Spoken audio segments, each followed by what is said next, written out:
मला खात्री आहे की कोल्हापुरातला सुज्ञ मतदार आम आदमी पार्टीच्या प्रत्येक उमेदवाराला महानगरपालिकेच्या सभागृहामध्ये पाठवेल. गेले 5 वर्षापासून सातत्यानं रस्त्यावरची लढाई जर कोण लढलं असेल तर ते फक्त आणि फक्त आम आदमी पार्टीचे कार्यकर्ते, आम आदमी पार्टीचे पदाधिकारी. ही कामाची पद्धत, हे कामाचं सातत्य बघून कोल्हापूरचा मतदार या निस्वार्थी आम आदमी पार्टीच्या कार्यकर्त्यांना मतदान करेल आणि मोठ्या ताकदीने निवडून आणेल. बहुचर्चित, बहुप्रतीक्षित अशी कोल्हापूर महानगरपालिकेची रणधुमाळीचा बिगुल शेवटी काल निवडणूक आयोगानं वाजवलाच आणि निवडणूक कार्यक्रम त्यांनी जाहीर केला.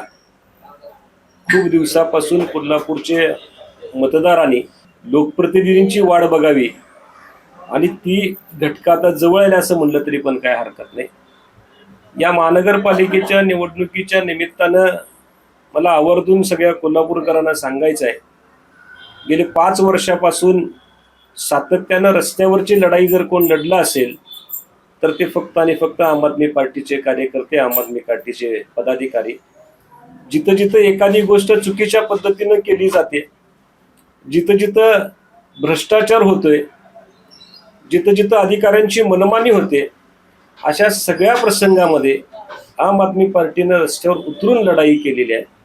प्रसंगी आंदोलनं असतील, निवेदन देणं असेल, घेराव घालण्याचा प्रकार असतील, तर कायदेशीर मार्गानं जे जे काही शक्य आहे ते सगळं आम आदमी पार्टीच्या माध्यमातनं या पार्टीच्या माध्यमातनं केलेलं आहे. आणि प्रशासनावर जो काही अंकुश मिळवायचा होता त्याच्या माध्यमातून जी काही कामं लोकांची करून घ्यायची होती, जी अडली नडली कामं होती ती लोकांची मार्गी लावायची होती, अशा पद्धतीचा प्रयोग सातत्याने गेली 5 ते 6 वर्षापासून आम आदमी पार्टी कोल्हापुरात करते. ही कामाची पद्धत, हे कामाचं सातत्य बघून कोल्हापूरचा मतदार या निस्वार्थी आम आदमी पार्टीच्या कार्यकर्त्यांना मतदान करेल आणि मोठ्या ताकदीने निवडून आणेल असा विश्वास माझ्यासारख्या कार्यकर्त्यांना वाटतो. आणि म्हणूनच हे पार्टीच्या माध्यमातून आम्ही कोल्हापूर महानगरपालिका निवडणुकीचं ठरवलेलं आहे, निर्णय घेतलेला आहे, त्या पद्धतीचे प्रेस कॉन्फरन्स सुद्धा घेतलेले आहेत. आणि इथून पुढच्या काळामध्ये आत्तापर्यंतच्या केलेल्या कामाच्या जोरावर, आत्तापर्यंत सातत्यानं लोकांच्यासाठी उठवलेल्या आवाजाच्या जोरावर आम्ही या निवडणुका मोठ्या ताकदीनं लढतोय.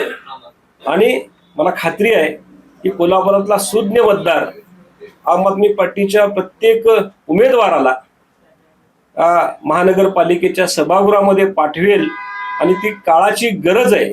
कारण जर आपण बघितलं, लोकप्रतिनिधींनी 100 कोटी आणले, त्याच्यामध्ये पैसे खाल्ले. छोटे मोठे भ्रष्टाचाराची प्रकरणं तर खूप मोठ्या चर्चेमध्ये आहेत. या सगळ्याला जर कुठंतरी थांबवायचं असेल, गटबाजी थांबवायची असेल, कारभारांची मनमानी थांबवायची असेल तर कोल्हापूरच्या सुज्ञ मतदारांनी महानगरपालिकेमध्ये नैतिक चारित्र्य असलेलं, भ्रष्टाचाराच्या विरोधामध्ये राग असलेली व्यक्तिमत्व पाठवायला पाहिजेत.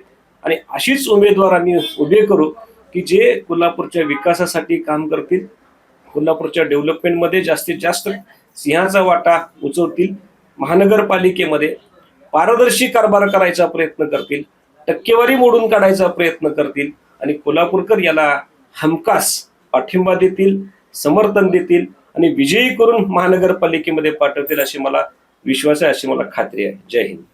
बाळ, फ्रीज मधून श्रीखंड काढ ना. आम्ही पूर्वी घरीच बनवायचो श्रीखंड, त्याची चवच वेगळी होती. आता काय सगळं रेडीमेड.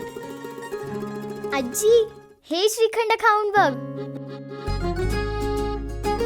आज तुझ्या आईनं घरीच बनवलं की काय? हे आहे गोकुळचं श्रीखंड. अगदी जिभेवर रेंगाळणार. जिभेवरच नाही तर मनावरही रेंगाळणार. गोकुळ श्रीखंड, मनावर रेंगाळणार.